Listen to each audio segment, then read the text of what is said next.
Next topic जो है वो आपका है empirical and molecular formula. Empirical और मॉलिक्यूलर फार्मूला क्या होता है। अब ये एक्सरसाइज का क्वेश्चन नंबर 6 है। इसमें आपके पास क्वेश्चन आता है differentiate between empirical and molecular formula. इसको अलग-अलग से डिफाइन करने को भी बोला जा सकता है कि डिफाइन करें empirical formula, define molecular formula, या इन दोनों में डिफरेंशिएशन भी आ सकती है। एम्पिरिकल फार्मूला को किस तरह से डिफाइन करते हैं। It is the simplest whole number ratio of atom present in a compound, कि कंपाउंड के अंदर जो सिंपलेस्ट होल नंबर रेशियो पाई जाती है, इसको डिफाइन क्या किया जाता है। अक्सर लोग गलत इसको डिफाइन करते हैं। It is the simplest whole number ratio of atom present in a compound, कि आपके पास क्या है कि आपके पास जो कंपाउंड के अंदर एटम की जब सिंपलेस्ट रेशियो लेते हैं, जितनी भी सिंपलेस्ट मज़ीद हो सकती है, वो क्या कहलाता है, एम्पिरिकल फार्मूला। अब आपके पास ग्लूकोज है। ग्लूकोज का फार्मूला होता है C6H12O6। क्या है, कार्बन भी 6, हाइड्रोजन 12, ऑक्सीजन 6। अब इसकी सिंपलेस्ट होल रेशो किस तरह से लेते हैं कि जब इसको 6 से डिवाइड कर देते हैं, तकसीम करते हैं। 1:2:1। किस तरह से आई है कि जब आप इसको 6 से डिवाइड करते हैं, कार्बन 6 थे, 1 आ गए हैं, हाइड्रोजन 12 थे, 6 2 ज़ार 12, ऑक्सीजन भी 6 थे, 6 1 ज़ार 6। तो ये चीज़ अब आपके पास आ गई है जिसकी सिंपलेस्ट होल रेशो 1:2:1, जिसकी वजह से जो इसका एम्पिरिकल फार्मूला, कार्बन की रेशो 1, हाइड्रोजन की रेशो 2, ऑक्सीजन की रेशो 1। अब इसका सिंपलेस्ट या एम्पिरिकल फार्मूला क्या चीज़ है, CH2O। ये ग्लूकोज का एम्पिरिकल फार्मूला है। मॉलिक्यूलर फार्मूला किस तरफ चलते हैं। The formula that shows actual number of atom of each element present in a molecule of that compound। जो भी कंपाउंड पाया जाता है उसमें जितने भी आपके पास एटम पाए जाते हैं किसी भी एलिमेंट के, उनके एक्चुअल नंबर, जो उसमें जितनी भी तादाद में पाए जाते हैं उनकी तादाद के बारे में बताता है। Actual number of atom of each element, her element के जितने भी एक्चुअल नंबर ऑफ एटम होते हैं, जिनकी असल तादाद होती है, उसको रिप्रेजेंट कर रहा होता है, वो क्या कहलाता है, मॉलिक्यूलर फार्मूला कहलाता है। अब देखिए, मैंने पीछे आपको बताया ग्लूकोज का मॉलिक्यूलर फार्मूला क्या है, C6H12O6, कि कार्बन भी 6, हाइड्रोजन 12 और ऑक्सीजन 6। जब इसकी रेशो ली, 1:2:1 आया, जिसकी वजह से उसका सिंपलेस्ट या एम्पिरिकल फार्मूला क्या आया, CH2O, और इसका क्या है, C6H12O6। मॉलिक्यूलर, इसमें अब ये बता रहा है, ये एक्चुअल फार्मूला है जो बता रहा है कि इसमें 6 कार्बन, 12 हाइड्रोजन और 6 ऑक्सीजन पाए जाते हैं। लेकिन अब ये सिंपलेस्ट रेशो है, ये हमें ये नहीं बता सकता कि इसमें टोटल नंबर ऑफ एटम कितने पाए जाते हैं। अब मॉलिक्यूलर फार्मूला ये ग्लूकोज का बताया गया है। ये आपके पास डिफ्रेंशिएशन थी ग्लूकोज के फार्मूला से, आपको एक्सप्लेन कर दिया गया है एग्जाम्पल के साथ कि इन दोनों में फ़र्क क्या है। नेक्स्ट आपके पास क्वेश्चन है, ये भी क्वेश्चन एक्सरसाइज का है कि डिफ्रेंशिएट करें किसके दरमियान, between molecular mass and formula mass, which of the following have molecular formula. Exercise का क्वेश्चन है जिसमें आपको 3 कंपाउंड दिए गए हैं, H2O, NaCl, Ki, H2SO4। Molecular mass क्या चीज़ है, फार्मूला मास क्या चीज़ है, और उसका मॉलिक्यूलर फार्मूला में से कौन सी चीज़ मॉलिक्यूलर फार्मूला है। अब दोनों को आपने डिफ्रेंशिएट भी कर सकते हैं, डिफ्रेंशिएशन में भी वही चीज़ आ जाएगी, और अगर अलग-अलग इसे डिफ़ाइन करने को बोलते हैं तब भी आप इसको डिफ़ाइन कर सकते हैं। अब मॉलिक्यूलर मास क्या चीज़ है, the sum of all the atom present in one molecule of molecular substance. अब मॉलिक्यूल की बात हो रही है कि आपके पास एक मॉलिक्यूल है, उसके अंदर जितने भी एटम पाए जाते हैं उनके मास को सम कर लेते हैं, मास को ऐड कर लेते हैं, वो क्या कहलाता है, molecular mass. Sum of all the atom present in, कि जितने भी एटम पाए जाते हैं उनको जब क्या कहते हैं, उनके सम ऐड कर लेते हैं, वो क्या कहलाता है, मॉलिक्यूलर मास। जबकि फार्मूला मास इसमें डिफरेंट है। अब मॉलिक्यूलर मास कोवलेंट कंपाउंड के लिए, जबकि ये क्या है आपके पास फार्मूला मास, फार्मूला यूनिट का लफ्ज़ इस्तेमाल किया गया है, फार्मूला यूनिट आयनिक कंपाउंड के लिए किया जाता है। पीछे आपको मैंने आयनिक और कोवलेंट कंपाउंड में फ़र्क बताया है। जो म्यूचुअल शेयरिंग से बनते हैं वो कोवलेंट कंपाउंड हैं, और जो इलेक्ट्रॉन लूज या गेन करने के रिजल्ट में जो बॉन्ड बनता है वो क्या कहलाता है, आयनिक कंपाउंड। अब मॉलिक्यूल कोवेलेंट कंपाउंड है तो उनका जो मैस है वो मॉलिक्यूलर मैस कहलाएगा, लेकिन फार्मूला यूनिट जो आपके पास आयनिक कंपाउंड है उनके अंदर जितने भी आपके पास एटम पाए जाते हैं वो क्या कहलाता है, formula mass. The sum of atomic masses of all atom present in one formula unit of substance, कि एक आयनिक कंपाउंड या फार्मूला यूनिट के अंदर जितने भी एटम पाए जाते हैं उनका जो एटॉमिक मैसेज का सम है वो क्या कहलाता है, आपके पास फार्मूला मैस कहलाता है।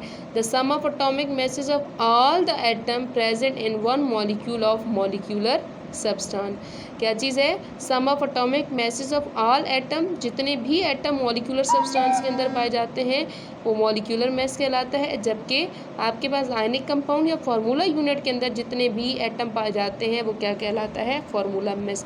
बेसिक डिफरेंस, ये मॉलिक्यूल कोवेलेंट कंपाउंड के अंदर जितने एटम पाए जाते हैं और यहाँ पे क्या चीज़ है, फार्मूला यूनिट आयनिक कंपाउंड के अंदर जितने भी एटम पाए जाते हैं वो क्या कहलाते हैं, आपके पास फार्मूला मैस कहलाएगा।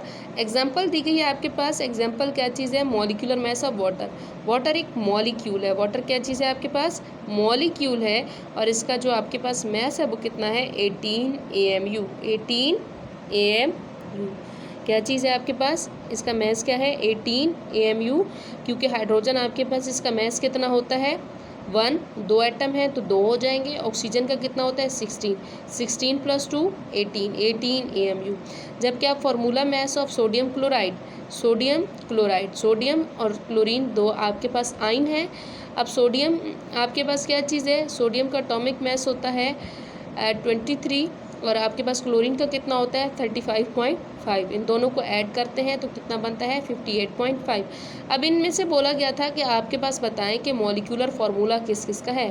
अब जाहिर बात है जो म्यूचुअल शेयरिंग से बनते हैं वो क्या कहलाते हैं, आपके पास मॉलिक्यूलर फार्मूला बनता है, और फार्मूला यूनिट क्या चीज़ है आपके पास, जो आयनिक कंपाउंड। अब आपके पास ये दोनों क्या चीज़ है, आयनिक कंपाउंड है, जबकि ये क्या चीज़ है, कोवेलेंट कंपाउंड। तो कोवेलेंट कंपाउंड को मॉलिक्यूलर फार्मूला से रिप्रेजेंट किया जाता है और कोवेलेंट कंपाउंड को फार्मूला यूनिट से, जिसकी वजह से आपके पास क्या है, H2O और H2SO4 is a molecular formula. Next आपके पास क्या चीज़ है, डिफाइन आयन। आयन क्या चीज़ होता है, अब आयन को हम लोग डिफाइन करेंगे। तो आयन को डिफाइन किया जाता है, आपके पास एक एटम है, एटम जब इलेक्ट्रॉन लूज या गेन करता है तो उसके ऊपर कुछ ना कुछ चार्ज आ जाता है।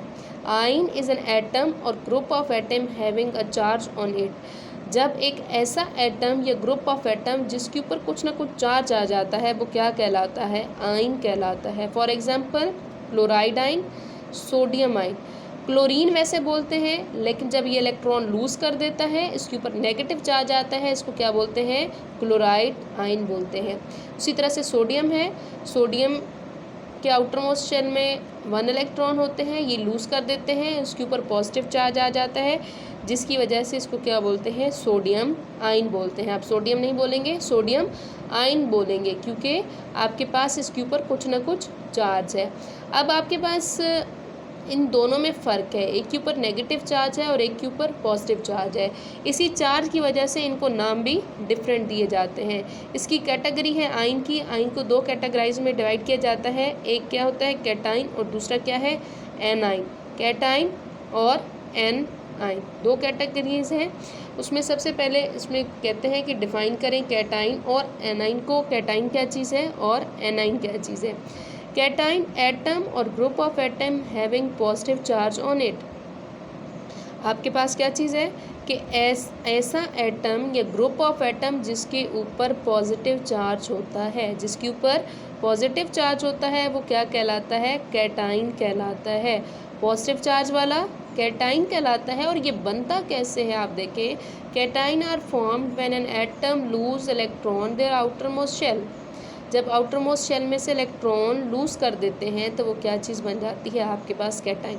सोडियम है, अब पीछे मैंने एग्जांपल में आपको आयन की सोडियम और क्लोरीन दी हैं, इधर भी इसी तरह से आपको एक्सप्लेन करूँगी। ये सोडियम है, अब एटम है, अब ये एटम इलेक्ट्रॉन लूज कर रहा है, साइन के बाद इलेक्ट्रॉन है, ये चीज़ शो कर रहा है, एरो चेंज को शो कर रहा है, और एरो के बाद अगर इलेक्ट्रॉन है तो ये चीज़ शो कर रहा है इसने इलेक्ट्रॉन लूज़ किया है। पॉजिटिव चार्ज भी इसी चीज़ की निशानी है कि जब एक एटम इलेक्ट्रॉन लूज़ करता है उसके ऊपर पॉजिटिव चार्ज आता है और उसको क्या बोलते हैं, कैट आइन बोलते हैं। नेक्स्ट आपके पास एनाइन है। एनाइन की डेफिनेशन है एन एटम और group of atom that haves negative charge. अब आइन जनरल था तो उसके ऊपर हमने बोला था दैट हैव सम चार्ज, कुछ ना कुछ चार्ज होता है, लेकिन अगर उसके ऊपर पॉजिटिव चार्ज है तो वो कैटाइन है, अगर नेगेटिव चार्ज है तो वो क्या है, एनाइन है। एनाइन कैसे बनता है, is formed by the gain और addition of electron to an atom. जब एक न्यूट्रल एटम इलेक्ट्रॉन गेन या ऐड करता है, हासिल कर लेता है, तो वो क्या कहलाता है, आपके पास एनाइन कहलाता है। अब क्लोरीन है। अब एरो देखें, ये एरो इससे पहले इलेक्ट्रॉन है, इससे पहले है तो इट्स मीन उसने इलेक्ट्रॉन गेन किया है। ये क्लोरीन है आपके पास, क्लोरीन एक इलेक्ट्रॉन गेन करेगा। ये न्यूट्रल एटम है, जब न्यूट्रल एटम इलेक्ट्रॉन गेन करता है, अपने अंदर ऐड करता है, तो उसके ऊपर चार्ज कौन सा आता है, नेगेटिव चार्ज आ जाता है, और नेगेटिव चार्ज वाले आयन को क्या बोलते हैं, एनाइन बोलते हैं। एटम और group of atom that have negative charge, जिसके ऊपर नेगेटिव चार्ज होता है वो एनाइन कहलाता है। दोनों में डिफरेंस कि जिसके ऊपर पॉजिटिव चार्ज है वो कैटाइन कहलाता है, जिसके ऊपर नेगेटिव चार्ज है वो एनाइन कहलाता है। कैटाइन कैसे बनता है, जब एक न्यूट्रल एटम अपना इलेक्ट्रॉन लूज कर देता है वो क्या बन जाता है, कैटाइन। चार्ज कौन सा आएगा, पॉजिटिव। जब एक न्यूट्रल एटम इलेक्ट्रॉन गेन करता है, अपने अंदर ऐड करता है, तो वो उस आपके पास नेगेटिव आइन बन जाएगा, चार्ज क्या होगा, नेगेटिव, और उसको क्या बोलते हैं, एनाइन बोलते हैं।